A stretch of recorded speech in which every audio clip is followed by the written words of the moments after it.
This is explosive. This is the moment the mask slips, even on supposed allies. 7 House Democrats crossed the aisle and voted alongside Republicans to pump more money into ICE. They did this right after Renee Nicole Good, a mother, a neighbor, a U.S. citizen, was shot dead in broad daylight on the streets of Minneapolis by federal agents, gunned down while trying to protect her community during one of these aggressive ICE operations. And one of those 7, Long Island Democrat Tom Suozzi, the man who loves to call himself a moderate, a law and order type, the guy who claims he stands against Trump, except apparently when it comes to handing ICE a bigger budget, he thought this vote would slide by unnoticed. He thought wrong, dead wrong.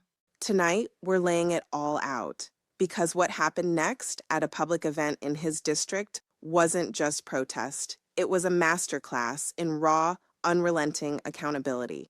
A group of activists turned up and absolutely dismantled him in front of his own crowd.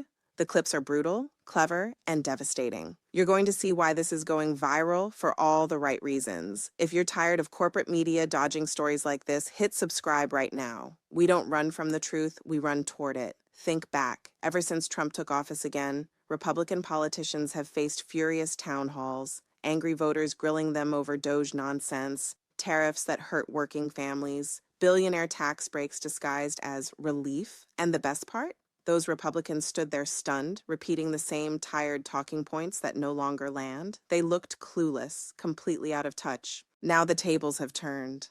Now it's Tom Suozzi's turn to sweat. He backed that DHS funding bill, boosting ICE dollars even after the blood in Minneapolis. He figured his district wouldn't push back hard. He had no idea what was coming. These protesters didn't just show up. They came prepared, organized, and armed with satire that cut straight to the bone. First, one steps up, calm, direct, holds out an adult diaper.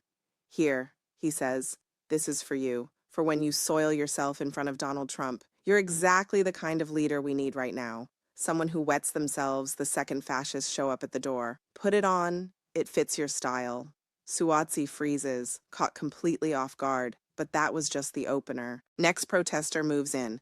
I've got something else for you. Knee pads. Use these while you're on your knees for Donald Trump. Or here's a better idea. Get up off the floor. Stand up to him. Literally, figuratively, abolish ICE. Defund them. You show zero spine. You're bankrolling the Gestapo, not fighting anti-Semitism. The room tenses. The satire lands harder. Then another voice rises, claiming Jewish identity, dripping with irony.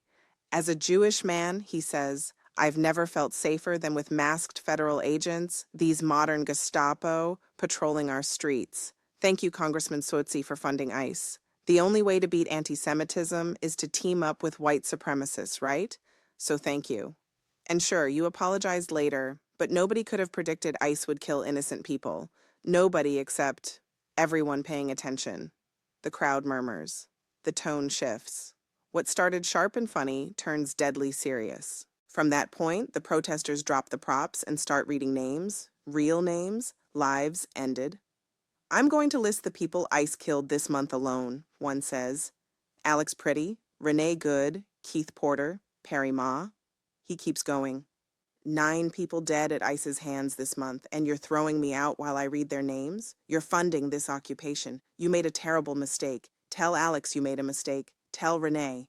Security moves in. They try to shut it down, but the damage is done. Suozzi stands there, frozen, deer in headlights, letting the organizers carry the moment because he has no answer. These weren't random hecklers. They were precise, coordinated, and fearless. They humiliated a career politician who thought he could play both sides. The kind of go-along-to-get-along Democrat who's weakening the party from within. The kind that makes it impossible for Democrats to look like a real opposition, standing firmly with working people against fascism, ready to do what's right when it counts. New York's 3rd District deserves better. The whole country deserves better. This is Anthony Vincent Gallo, reporting for Occupy Democrats. If this hit you, if you want more fearless coverage that corporate outlets won't touch, smash that like button and subscribe. You're not just supporting a channel. You're taking real action to push back against Trump, MAGA, and every politician who enables them.